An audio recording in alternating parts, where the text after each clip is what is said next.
Hello everyone and welcome back guys to round 9 of the F1 2015 F1 2005 mod career mode here on the F1 2017 game, and we are here today at the British Grand Prix, obviously at Silverstone. Would have been quite nice to obviously run this around the old circuit, but obviously there's only so much you can do with modding on F1 2017. But yeah, unfortunately we qualified outside the top 10 once again, but if you did miss out last time, I would highly recommend going back and checking it out, because we did start from P12 in that Grand Prix as well. But it is 5 lights here on the grid, and it's lights out and away they go there. Charlie Whiting clearly has got somewhere better to be there. We get a much better start than the two Bayards. They're sliding straight between them on the, you know, pretty much OP launch that we get there. Making a little bit of wheel-to-wheel contact with Ralf Schumacher there, and now able to move up into P9 of the Grand Prix. Think about having a look at the inside of Jarno Trulli there, and he squeezes me out over the curbs there and through the next corner there. He's actually going to try and have a look, you know, keep the nose up the inside there, but fortunately for me, we're able to hold it right around the outside there. So 4 places made up through the first complex of corners there, and clearly, you know, we just seem to be able to get the starts absolutely nailed down in this crew, and it's really, you know, unfortunately this Red Bull does tend to lack in qualifying pace, so it's really obviously quite nice that we can still able to try and maintain that momentum when we go into the race there. Dick wheel on the gravel though as we come through Sector 2 here, now down obviously the long old front straight here, down into the very fast turn, and we're going to try and take it flat out at the start of this Grand Prix there, and you can clearly see that, yeah, certainly it's not quite flat out on race trim, I'm not going to lie, as now unfortunately we lose the place back to Jarno Trulli after that quite poor miscalculation, if you know, I must say so myself there. But yeah, Jarno Trulli therefore slots back up into the final points paying position of this Grand Prix. But it's not going to be too long before we're all over the back of him once more, and now on to the lap 2. You can see the sparks coming away off the rear of that Toyota. They're getting a little bit of, you know, held up behind him through turn 1. Then we think about slotting down behind him, they're completely missile braking, go down the inside there, run a little bit deep. Actually,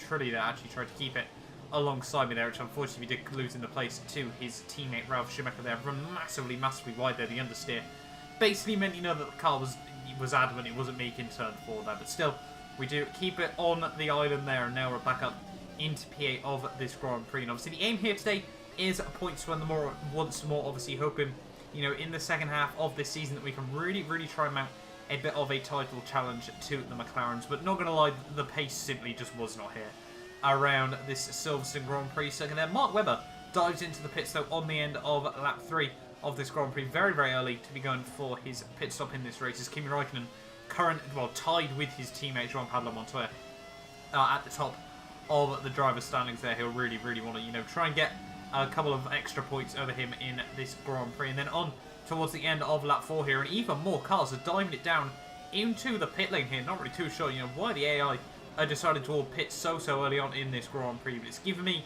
extra positions in this Grand Prix at the early stages, and obviously we can only really hope that they sort of all get caught out behind the slower cars in this Grand Prix. Obviously the Silverstone pit lane's so long.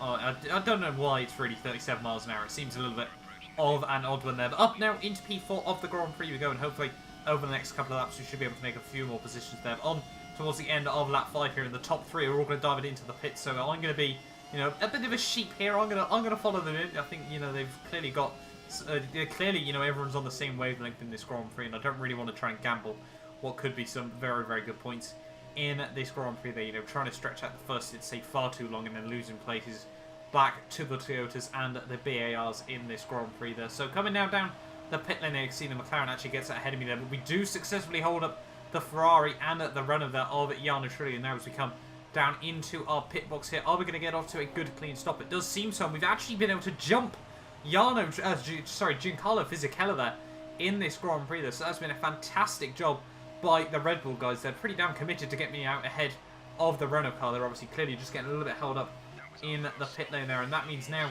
we go back up into P15 of the Grand Prix there. Webber has actually been able to hold out just ahead of me at this stage of the race here, and we're now halfway through this British Grand Prix there. And I must say, you know, this race is already flying by, certainly very quickly there. But yeah, Mark Webber back out just ahead of me, and now on towards the end of lap 7 here.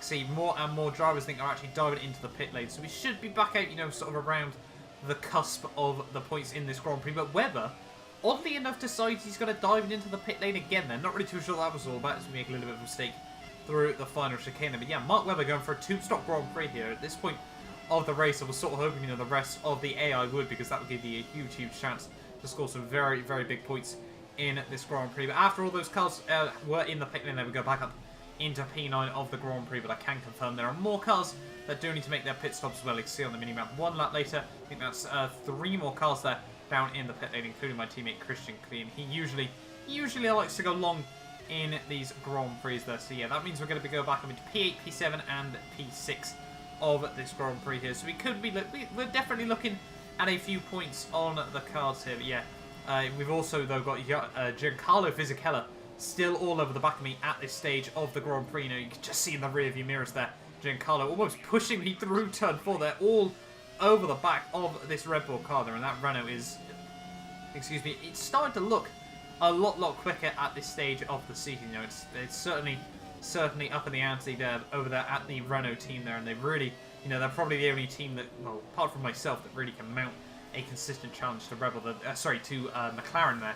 They're the only team that really can mount a challenge to them in the constructors' standings there. But Giancarlo muscles his way up the inside there as we come down the long old front straight here. He actually making a little bit of contact with me down side by side on the run down towards turn 1 here. Who is going to give up? I'm going to commit to the corner there. A little bit of wheel-to-wheel contact there. We unfortunately get squeezed wide, but we do hold on to the position at that stage of the Grand Prix there, and that's certainly a bit of a heart-mouth moment there on the end of lap 8, I think that was. But after that, well, Giancarlo, I think, decided, you know, he wasn't really going to mess with me in the later stages of this Grand Prix there. And now, as you can see, onto lap 12 there, it quietened down once again in this British Grand Prix there. And now onto the final lap of the Grand Prix here, and it's looking like, yeah, we should be able to come through full P6 in this Grand Prix. And it was almost quite nice, you know, to have a bit more of a calm race with how many hectic ones we've had recently. But obviously the action will always, you know, always be continuing, I think, with these V10 engines. You know,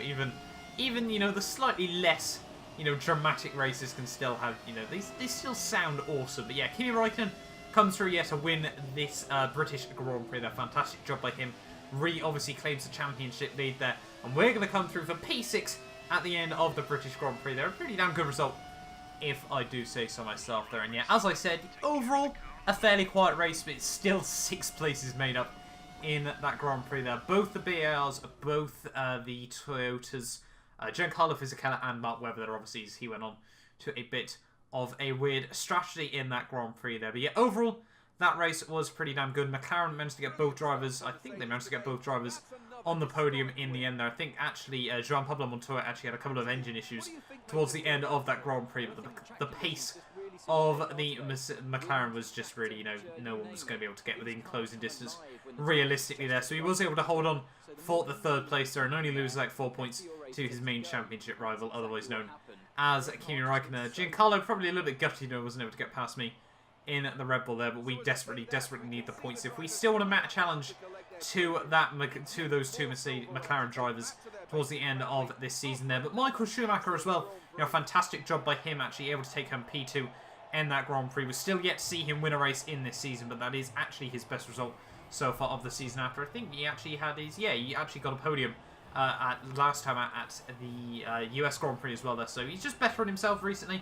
He's really had a bit of a rise overall in this season of late there. But yeah, as I said, Kimi Räikkönen, Michael Schumacher and Joan Pablo Montoya did finish off the podium there. Fernando Alonso, Rubens Barrichello, myself, Giancarlo Fisichella and Jarno Trulli did round out the points there, with Jenson Button, Ralf Schumacher, Takuma Sato, Nick Heidfeld and Jacques Villeneuve all a little bit further down. Unfortunately, my teammate Christian Klein actually retired from the Grand Prix due to an engine issue there, so very, very unlucky for him as well at the end of that Grand Prix. But that's how the racing goes sometimes, and unfortunately for him, he just wasn't able to get the result he probably did deserve there. But yeah, we came P6 actually for the 2nd time this season, after the only other time we've actually come P6 was at the Australian Grand Prix. We've either won or not scored points in every other race apart from that. But yeah, Kimi Räikkönen now 4 points clear of his teammate Joan Pablo Montoya. We're 7 points back behind the McLaren driver there. Fernando Alonso now just 2 points behind myself there. Rubens Barrichello, Giancarlo Fisichella, Michael Schumacher, Jarno Trulli, Mark Webber and also Ralf Schumacher are still all on the board there. And Michael, you know, really could be, I think he'll be looking to close up, especially to his teammate Rubens there. But yeah, McLaren once again further extend their championship lead. They're now up to 32 points over the Renault boys there, with Ferrari. Yeah, they're really starting to close down on that Renault team there. And Red Bull will still comfortably now in P4. We have the same amount of points as every other team below us there, which was quite a good feat for this Red Bull team. But yeah, thank you all so much for watching this video. Do not forget to like, subscribe if you're new around here as well and you want to see more of the F1 2005 Career Mode. And hopefully, I will see you guys next time at the Hungarian Grand Prix.